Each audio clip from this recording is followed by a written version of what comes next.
యోహాను ప్రేమించాడు. యోహాను నీవు ఎవరిని ప్రేమించావంటే క్రీస్తుని ప్రేమించాడు. దేవుడికి స్తోత్రం. హల్లెలూయా. యోహాను నిత్యముగా యేసుక్రీస్తుని ప్రేమించేవాడు. అందుకని బాగా చూడండి, 12 మంది శిష్యుల్లో అందరూ హతసాక్షులుగానే మరణించారు. అందరూ హతసాక్షులుగానే మరణించారు.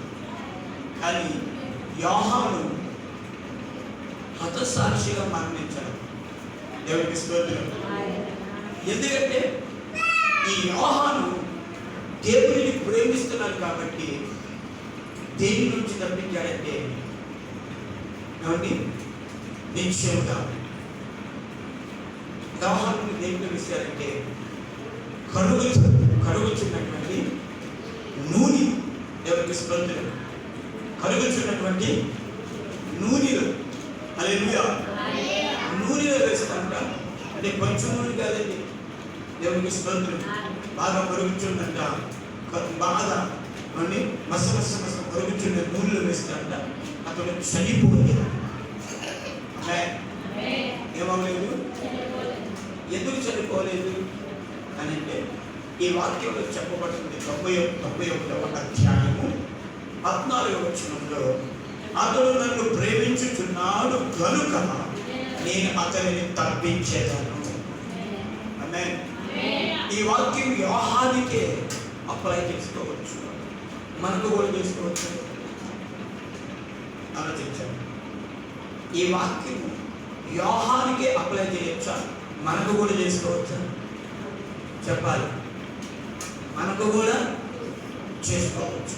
అయితే ఈ వాక్యం మనకు అప్లై చేసుకోవాలంటే, మనకు దానిని మనం ఆస్వాదించుకోవాలంటే, ఆ వాక్యాన్ని మనము కూడా నెరవేర్చాలంటే, లేదా ఆ వాక్యంలో ఉన్న అద్భుతమైనటువంటి కార్యం నీ నా జీవితంలో జరగాలి అంటే, దేవుడు నిన్ను ప్రతి విషయంలో నుండి తప్పించాలి అంటే, దేవుని నువ్వు ప్రేమించే వ్యక్తిగా మారునుగాక.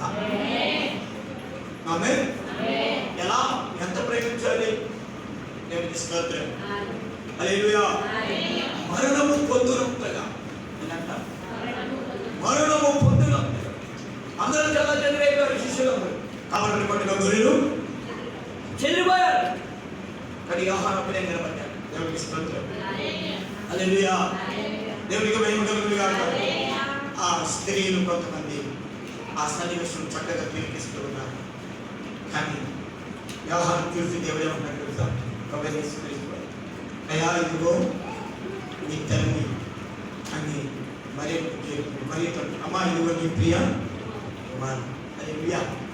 అంటే దాని అర్థం ఏంటి తెలుసా? ఇదిగో కుమారుగా నేను లేకపోయినా పర్వాలేదు, అంటే నన్ను ఎంతగా ప్రేమిస్తున్నాడంటే దేవుడికి స్తోత్రం. హల్లెలూయా.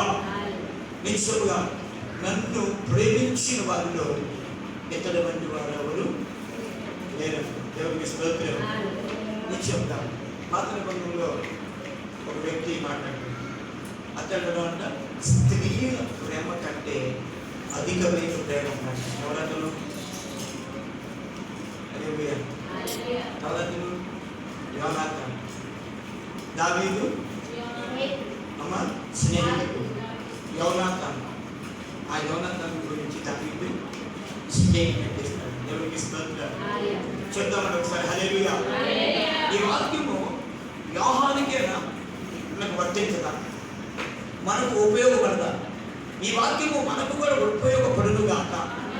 నిజంగా దేవుడిని ప్రేమించడం ప్రారంభిస్తే నీ సమస్త స్థితిగతుల నుంచి దేవుడికి విడుదలవుతున్నాడు. నీ రోగ రుగ్మతల నుంచి విడుదలవుతున్నాడు. నీకున్న ప్రతి శాపగ్రస్తమైన స్థితిగతుల నుంచి విడుదలవుతున్నాడు. ప్రతి దేవి దరిద్రత, కరువు, జీవితం నుండి నేను నీ కుటుంబాన్ని దేవుడికి విడిపించబోతున్నాడు. దేవుడికి స్తోత్రం. అందుకే నిత్యముగా ఈ వాక్యం దేవుడికి చేర్చుకుంటుంది గాక. దేవుడికి స్తోత్రం. దేవుడికి మహిమ కలుగును గాక. హల్లెలూయా. నిత్యముగా మొదటి వాక్యం అంట ఏంటంట? అతడు నన్ను ప్రేమించుచున్నాడు కనుక అతను నేను తప్పించను. దేవుడికి స్తోత్రం. నిత్యముగా 12 మంది శిష్యులు, 11 మంది శిష్యులు హతసాక్షులే, చంపబడిన వారే. కానీ యోహాను మాత్రం ఒక్కడే చంపబడి. దేవుడికి మహిమ కలుగుగా. నిత్యంలో అతలను కూడా మరుగుచున్న నూనెలో వేశారు. ఆ నూనెలో ఏమండి అగ్నిగుణంలో షడ్రక్ మెషక్ అబేద్నెగో ఎవరంట